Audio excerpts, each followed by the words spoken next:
Assalamualaikum warahmatullahi wabarakatuh. Halo semuanya, perkenalkan saya Maura Fadila Azahra dari Prodi Psikologi kelas 1A. Di sini saya akan menjelaskan mengenai gaya parenting dari salah satu public figure untuk memenuhi tugas dari ujian akhir semester mata kuliah Psikologi Perkembangan. Nah, jadi di sini saya akan menjelaskan parenting dari salah satu public figure Indonesia, yaitu Tia Aryesta. Nah, Tia Aryesta ini merupakan seorang presenter dan model Indonesia. Ia merupakan istri dari Irfan Ketinggan dan mereka ini menikah pada tahun 2014. Dan mereka dikaruniai 2 orang anak laki-laki, yaitu Kanaka dan anak keduanya Kalundra.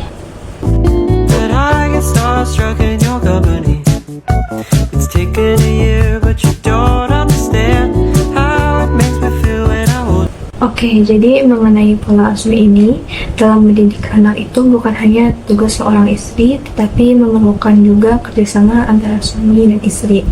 Menurut dia, pola asuh itu mulai dari harus bangun jam berapa, dalam memilih sekolah, dalam memilih kegiatan yang akan diikuti oleh anak, itu harus didiskusikan bersama suami. Nah, untuk pengasuhan mengenai sifat anak itu Tia Aryesta lebih sering turun tangan, sedangkan suaminya ini lebih kepada pola asuh pemikiran yang harus dilakukan anak laki-laki. Seperti contohnya ketika anaknya menghampiri Tia Aryesta, anaknya ini berkata, "Bun, aku tidak mau besar." Nah, di situ dia meminta bantuan kepada suaminya untuk memberikan arahan atau pikiran yang harus dilakukan oleh orang anak laki-laki. Selanjutnya kita simak dulu podcast yang berikut ini. Kalau anak melakukan kesalahan, ya, bukan kesalahan lah, misalnya mau melakukan sesuatu gitu ya, yang membahayakan misalnya kan, atau melakukan apa, lebih milih kata jangan atau didiemin aja. Sebenarnya sih gue memang menghindari kata jangan. Jadi sebenarnya mungkin kalau mereka tertarik akan satu hal kayak colokan dan sebagainya, sekarang tuh udah banyak solusinya. Betul. Misalkan lo bikinin dia board yang isinya ada colokan, ada remote, ada bel, ada kunci dan sebagainya. Jadi mereka diarahin main situ. Nah, terus dikasih penjelasan kayak Kanaka gitu. Kanaka kalau mau main colokan bukan yang ini, Kanaka mainannya yang ini. Karena kalau yang itu nanti ada listriknya. Kalau kena listriknya, Kanaka bisa terus gosong. Kita pakai kalimat yang benar-benar bisa dia pahami. Iya, kan? gitu. Terus gosong. Itu bahaya. Kayak misalkan tangga kan rumah kan ada lantai atas gitu. Nah, selalu aku kasih tahu kalau mau naik turun tangga, pastiin ada orang dewasa yang ngeliat. Kanaka boleh naik turun tangga sendiri, tapi harus ada yang pantau.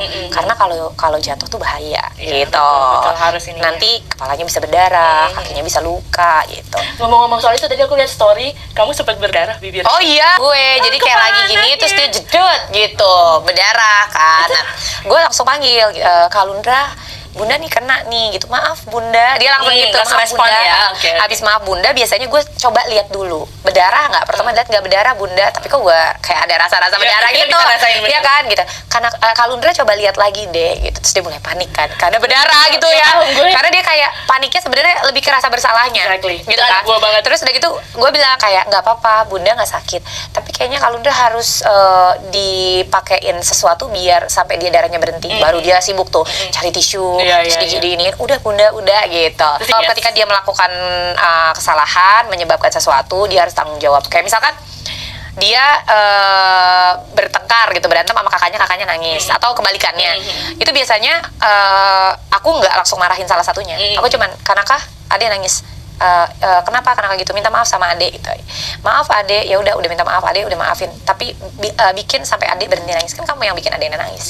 Reset kan ada kan momen anak tantrum kan, ketika kayak I don't know how and why gitu, like they're crying like no reason gitu. Lu lebih milih diemin sampai dia capek, atau lu tenangin dan lu Jujur 2 anak gue tuh belum pernah tantrum loh.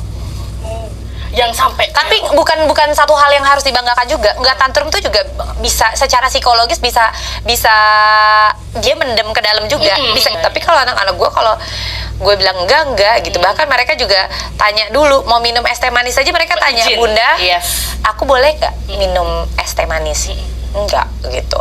Terus dia bilang Oh, ya kalau udah. kalau nggak pakai es, nawar dulu. Kalau nggak pakai es, Tetep mau teh manis.